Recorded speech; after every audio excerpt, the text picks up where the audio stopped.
안녕하세요. 오늘도 사연살롱을 찾아주셔서 감사합니다. 저는 서울에 사는 40대 여자입니다. 지금은 재혼을 해서 아이를 낳고 키우면서 행복하게 살고 있지만 전 남편과의 결혼 생활 중 웃지 못할 일들이 많았답니다.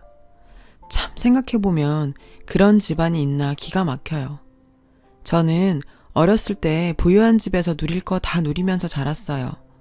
자랑은 아니지만 돈이 없어 한 맺힌 일은 없었던 것 같네요. 해외여행도 마음껏 다녔고 쇼핑이며 취미생활도 마음껏 했어요. 부모님의 든든한 지원 덕분이었죠. 그렇게 재밌게 20대를 지내다가 30대가 되어 아버지 밑에서 조금씩 일도 배우고 사업 물려받을 준비도 하고 있었습니다. 말이 사업을 물려받는 것이지 사실 아버지 밑에서 월급쟁이였죠. 그때까지 저는 결혼 생각은 전혀 없었답니다. 부모님 밑에서 사는 삶이 재밌고 행복했으니까요. 그렇지만 부모님 생각은 다르셨어요. 부모가 언제까지 살아서 너 책임져 줄 것도 아니고 듬직한 신랑 만나서 정착해야지. 자식도 낳아서 키워봐야 어른 된다. 어서 마음 맞는 남자 잘 찾아봐. 저희 엄마는 이렇게 말씀하시면서 제 걱정을 하시곤 했어요. 그래도 어떻게 결혼을 하려고 남자를 찾아다닐 수 있겠어요. 선보고 이런 건 또 성격에 안 맞는지라 그냥 하루하루 시간만 보내고 있었는데 어느 날 저희 아빠 회사에 다른 회사 직원이 서류를 갖다 주러 왔는데 그 직원과 우연히 친해지게 되었고 밥을 먹고 데이트를 하다 결국 연애를 하게 되었습니다. 그 집안은 저희 집과는 사뭇 다른 집안이었어요. 남자친구는 중소기업 직원이고 형제들은 직업도 없어서 백수로 놀고 있었죠. 아버지 어머니께선 작은 가게를 하시면서 하루 벌어 하루 먹고 간신히 근근히 사시는 것 같았어요. 당시 사랑에 빠진 제 눈에는 조건이고 뭐고 아무것도 보이지 않았습니다. 그저 그 사람이 멋지고 사랑스러워 어쩔 줄을 몰랐었죠. 결국 그 사람과 결혼을 결심하기에 이르렀습니다. 부모님께 그 사람과 연애를 한다고 알리니 난리가 나셨어요. 저희 아빠는 회사에 몇 번 온 걸 보셨던지라 더욱 어이없어 하셨어요. 우리가 너한테 집안 조건 다 따져 결혼을 하라는 게 아니지만 그래도 너무 차이 나는 사람은 그렇지 않냐. 아빠는 조심스럽게 그렇게 말씀하셨고 엄마는 알아 누우셨어요. 더욱이 그 집안에 대해 말하니 엄마는 식음을 전폐하셨죠. 저를 붙잡고 얼마나 간절히 얘기하셨는지 몰라요. 그냥 평범한 정도의 집안과 결혼을 하라고요. 그렇지만 저는 죽어도 그 사람이라고 박박 우겼습니다. 그땐 참 뭐가 눈에 씌었는지 제가 불효 많이 했죠. 그 사이에서 남자친구는 난감해했지만 그렇다고 저랑 결혼 안 하겠다는 말은 안 하고 그저 저보고 부모님께 잘 설득해보자는 말만 하더라고요. 저는 그럴수록 남자친구가 안쓰러워 보였고 부모님께 더 대들고 더 졸랐어요. 결국 저희 엄마 아빠가 지셨죠. 어떡하겠어요. 딸이 그렇게 좋다는데 시키는 수밖에요. 시댁들 집안과 정식으로 상견례도 하고 결혼 절차를 밟아 나가기 시작했어요. 결혼식장이며 신혼여행 모두 저희 쪽에서 부담하기로 했습니다. 왜냐면 남자친구는 모아둔 돈이 한 푼도 없었거든요. 부모님과 동생들 부양하느라요. 저는 그래도 신경 쓰지 않았고 행복했어요. 그렇게 한참 결혼식 준비에 열을 올리고 있는데 어느 날 시어머니께서 절 집으로 부르셨어요. 예단 준비를 해야 한다면서 저를 부르셨죠. 전 사실 불려가면서도 의아했어요. 남편과 예단은 하지 않기로 합의를 했었거든요.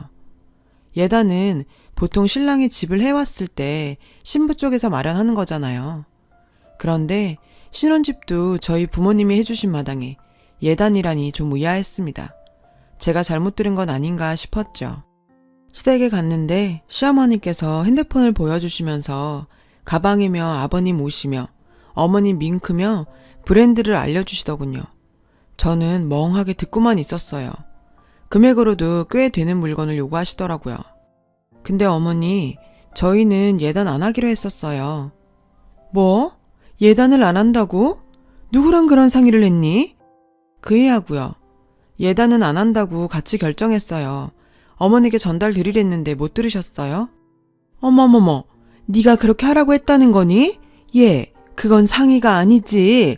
그리고 예단 같은 건 너희끼리 상의하는 게 아니라 나랑 상의를 해야 하는 거란다. 너희가 결정할 문제가 아니야. 그래, 물론 우리가 해주는 게 없어서 미안한 마음은 있어. 그렇지만 가뜩이나 없이 결혼하는데 이거도 생략 저거도 생략. 이럼 남들이 너희 집안도 우습게 본다. 우리만 우스워지는 게 아니란 말이야. 이런 건 너희 부모님께 전달 안 해도 네 선에서 해줄 수 있는 정도 아니겠니? 괜히 부모님께 말씀드리지 말고 어느 날 나랑 백화점 가서 한 바퀴 돌고 다 사버리자. 주고받는 절차는 생략해도 되잖니? 같이 결정한 거라 말을 하는데도 저 혼자 결정하는 건 상의가 아니라며 막무가내셨고 결국 그날 너무 어이가 없어서 남자친구에게 가서 마구 쏴댔죠.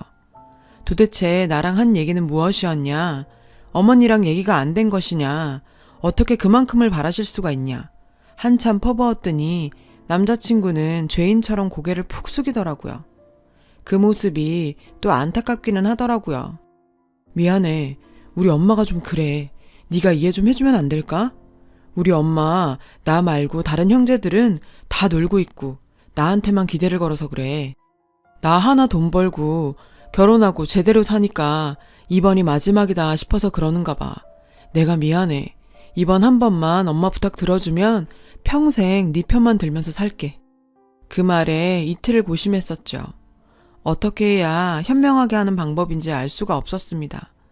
결혼을 물리자니 남편에 대한 제 감정이나 상황이 너무 멀리 온 것 같았고 부모님께 말씀도 안 드리고 제 선에서 해결하는 것이 옳은 건지도 알 수 없었고요. 고민을 거듭했지만 답은 없었습니다. 그렇지만 남자친구는 죄가 없잖아요. 남자친구 체면을 봐서라도 제가 한 번은 희생하기로 했습니다. 그렇지만 어머니가 바라시는 대로 백화점을 같이 가는 건 너무 격식에 어긋난다 싶었어요.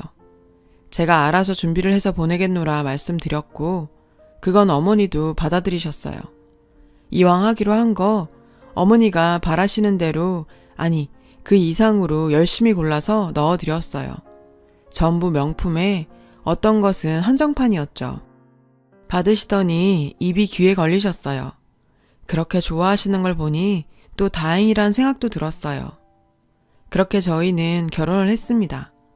꿈만 같은 신혼여행도 갔다 왔고 신혼살림을 시작했죠. 남편은 다니던 회사를 다니고 저는 아버지 회사를 다니는 식으로 당분간은 계속 생활하기로 했어요. 그렇게만 살아도 참 행복할 것 같았는데 저희 결혼 생활에 점점 문제가 생기기 시작했습니다.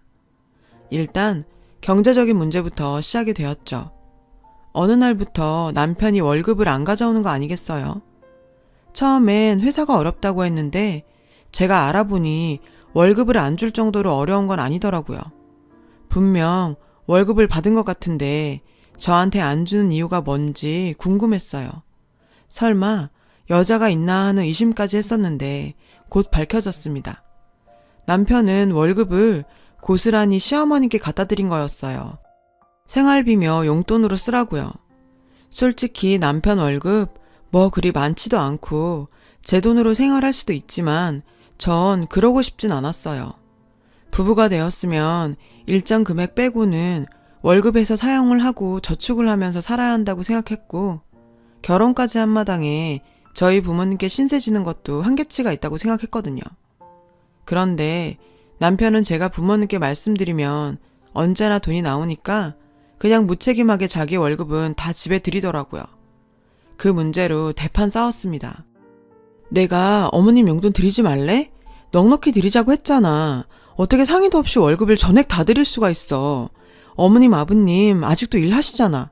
돈도 벌고 계신데 벌써 우리 신세 자꾸 지시려고 하면 어떡해. 그리고 형제들도 얼른 일해서 각자 벌어먹고 살아야지. 당신이 그 집을 언제까지 다 책임지려는 거야. 그 말에 남편은 벌컥 화를 냈어요. 뭐? 그 집? 너 시댁한테 그게 무슨 말이야. 그리고 우리 네 월급으로도 살 수 있는데 고생한 우리 엄마 아버지 돈 좀 드리면 뭐가 어때서.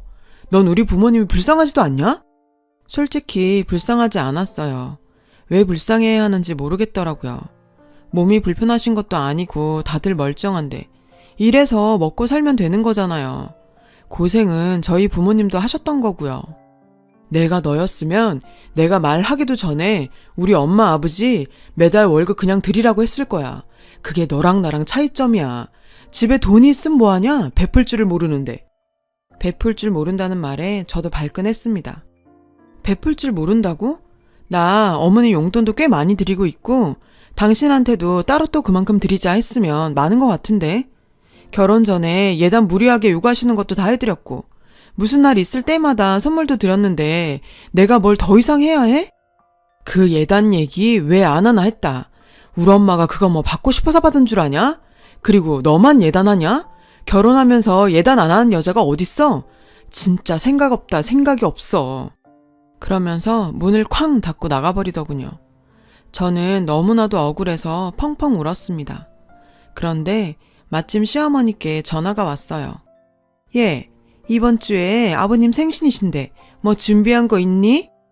네? 준비요? 어떤 준비요? 식당은 예약했어요. 어머, 첫 생신은 네가 직접 차리는 거 모르니? 에휴, 가르칠 게 많구나. 첫 생신은 네가 준비하는 거야. 아버님 기대하시니까 잘 해드려라. 그 말 하시고 뚝 끊으시더라고요. 남편의 시어머니까지 제가 정말 결혼 잘못했다 싶더라고요. 그렇지만 결국 남편이랑 화해하고 시아버님 생신상도 차려드렸어요. 저희 부모님 가슴에 못 박고 결혼한 마당에 제가 맞추면서라도 잘 살아야겠다는 생각뿐이었거든요. 하지만 그때뿐이 아니었죠. 점점 더 시댁과 남편은 도를 넘기 시작했죠. 무슨 행사 때마다 당연히 제가 결제하도록 시어머니께서 요구하는 것은 기본이었습니다. 친척 생일까지 밥값을 제가 계산했어요. 게다가 남편 월급을 통째로 드리는데도 시어머니께선 저한테 개인적으로 전화를 거셔서 더 돈을 요구하시곤 했습니다. 그 이야기를 남편한테 하면 항상 저를 인색한 사람으로 몰면서 그 정도도 못하냐고 큰 소리를 치더라고요. 남편은 저랑 결혼한 후에 잔뜩 허세가 들어서는 외제차를 뽑고 명품 매장만 가는 등 사치를 부렸어요. 물론 저도 명품 좋아해요. 그치만 저도 저희 부모님도 그렇게 자주 명품을 사진 않았는데 이 집은 완전히 명품에 환장을 했더라고요. 제가 아빠한테 받는 월급으로는 생활이 안 되니까 남편은 성질을 내면서 이렇게 말했습니다. 아, 장인어른은 뭐 하시는 거야? 당신 그렇게 일 시켜 먹으면서 꼴랑 그 돈밖에 안 주시는 거야? 딸한테 어쩜 그렇게 인색하셔? 그 집안 내력인가? 월급 좀 올려달라고 해. 아니, 그 회사 말인데 솔직히 이제 장인어른 물러나실 때도 되지 않았어? 완전 선을 넘는 말에 저는 폭발했습니다. 저를 인색하다고 하는 건 참을 수 있었지만 저희 아빠까지 모독하는 건 참을 수 없었어요. 게다가 아빠를 회사에서 물러나느니 마느니 하는 건 패륜적인 말이라고 생각했어요. 대판 싸우고 처음으로 이혼 얘기를 꺼냈을 때 남편은 태도를 바꾸더군요. 여보, 미안해. 내가 요새 회사 스트레스 때문에 그래. 우리 요새 너무 자주 싸우지? 내가 잘못했어. 우리 이런 얘기 이제 그만하자. 그래도 제 화는 풀리지 않았어요. 남편은 며칠 동안 애교를 부리면서 제 화를 풀려고 이런저런 시도를 하더라고요. 그러더니 어느 날은 갑자기 저한테 불쑥 이러더군요. 우리 닮은 애기 있었으면 좋겠다. 그치? 저는 갑자기 아이 얘기에 깜짝 놀랐습니다. 아이는 한 3년 정도 있다가 가지자고 얘기를 끝냈었거든요. 제가 애매한 반응을 보였음에도 남편은 자꾸 아이를 갖자고 조르고 피임을 그만하자고 하더라고요. 저는 피임약을 먹으면서 계속 피임을 이어갔습니다. 저희가 이런 다툼을 한 건 시댁에선 전혀 모르고 있었어요. 이혼이니 뭐니 얘기한 걸 알았다간 또 난리가 날 게 뻔했거든요. 그런데 어느 날 그 일이 터졌습니다. 그날도 역시 시어머니가 절 개인적으로 호출하셔서 시댁에 갔었어요. 분명 용돈이나 그런 거겠다 짐작하고 갔는데 시어머니께서 웃으시면서 저한테 말씀하시더군요. 얘 아가, 이번에 우리 집 인테리어 좀 바꿔보려고 하는데 네가 좀 보태지 않으련? 한 5천이면 될 것도 같은데. 네? 인테리어요? 물론 그 집 연식이 좀 되기는 했는데 제가 보기에 고장난 것이 아닌 이상 고칠 필요는 없어 보였어요. 친구들이 오더니 너무 올드해 보인다고 그러더라. 좀 산뜻하게 화이트 톤으로 바꿔보려고 해. 어떠니? 어떠나 마나 저는 이건 진짜 아니란 생각이 들었어요. 5천을 그런 사치에 쓸 수는 없었네요. 그래서 강하게 말씀드렸어요. 어머님, 이 집에 물이 안 나오거나 난방이 안 된다면 그건 제가 고쳐드릴 수 있어요. 하지만 지금 멀쩡한 집을 갈아엎는다는 건 말이 안 되잖아요. 솔직히 너무 사치스러운 일이에요. 만약 그렇게 하고 싶으시다면 어머님 아버님 돈으로 하세요. 그건 제가 말리지 않을게요. 자꾸 돈을 그런 데 쓸 수 없어요. 어머님은 마구 흥분을 하시더니 저한테 욕지거리를 하시더라고요. 배운 게 없다는 둥, 돈이 많으면 뭐하냐는 둥, 유세를 부린다는 둥 하면서 갖은 저주를 퍼부으시더라고요. 이번에도 지지 않고 어머니께 제가 해드린 것들을 모두 말하면서 이 정도면 되지 않냐고 쏘아붙였습니다. 화가 난 시어머님께선 저한테 침을 뱉으시면서 더러워서 안 한다, 더러워서! 못 배운 것. 시어머니의 침이 제 얼굴에 탁 튄 순간 저는 이성을 잃고 마구 소리를 지르고 그 집에서 나와버렸습니다. 그리고 집에 와서 제 집 몇 가지를 가지고 호텔로 향했습니다. 이 집에서 더 살다가는 저희 집 뿌리까지 뽑히겠다는 생각이 들었어요. 친정으로 갈까 했지만 친정에는 이혼 결심이 확실해졌을 때 말씀드리기로 하고 가지 않았어요. 일단 며칠 쉬면서 남편과의 관계에 대해 생각을 해봤어요. 시댁 갈등도 너무 심하고 남편도 제가 처음에 사랑에 빠졌던 것처럼 좋은 사람이 아닌 것 같고 제가 선택할 수 있는 길은 이혼밖에 없어 보였습니다. 이혼 결심을 굳히고 남편에게 통보를 하려고 변호사까지 구했어요. 그러는 내내 저희 부모님께는 죄송한 마음뿐이었죠. 호텔에서 지낸 지 며칠 되었을 때 단짝 친구와 맛집에서 만나 수다도 떨고 놀았어요. 결혼 후 저는 외출도 잘 안 할 만큼 스트레스를 받고 있었는데 간만에 친구를 만나니 속이 뚫리더라고요. 그렇게 놀고 있는데 어디선가 익숙한 실루엣이 보이는 게 아니겠어요? 중년 부부처럼 보이는 두 사람이 팔짱을 끼고 가는데 그 순간 저는 뭔가 번개처럼 스치는 것이 있었어요. 일단 사진을 찍고 그 사람들을 따라가 앞을 막아섰습니다. 그 부부 중 여자는 바로 저희 시어머니였어요. 그리고 남자는 저희 시아버지가 아니셨고요. 웬 중년 남자가 쫙 차려입고 시어머니와 팔짱을 끼고 있었는데 글쎄 옷이 전부 제가 아버님께 드리라고 사드렸던 선물, 예단 그런 것들이더라고요. 특히 가방은 제가 한눈에 알아볼 수 있었어요. 한정판으로 사드린 것이라 시중에서 잘 볼 수 없는 모델이었거든요. 시어머님은 절 보더니 사색이 되어 털썩 주저앉으시고 남자는 눈치를 채고 주랭랑을 쳤습니다. 두 사람이 내연관계라는 정황은 분명했죠. 시어머니는 시아버지에게 연락하려는 제 팔을 붙들고 애원을 하시더군요. 예, 제발 아버지가 아시면 난 죽음이야. 제발 자식들 얼굴은 또 어찌 보겠니. 하지만 이혼하려는 마당에 제가 망설일 게 뭐가 있었겠어요. 시아버지와 남편에게 사진과 같이 문자를 보내 전부 폭로했습니다. 그 한 통의 문자는 그 집안에 폭탄이 떨어진 것과 같은 효과를 냈어요. 시아버지는 어머님과 이혼하시겠다고 난리가 났고 남편과 형제들도 쪽팔려 했고요. 저는 이래저래 이혼 결심을 더욱 굳혔죠. 그렇게 부정한 짓을 하는 시어머님과 살긴 더더욱 싫었거든요. 결국 저희 부모님께도 말씀드리고 절차를 밟았어요.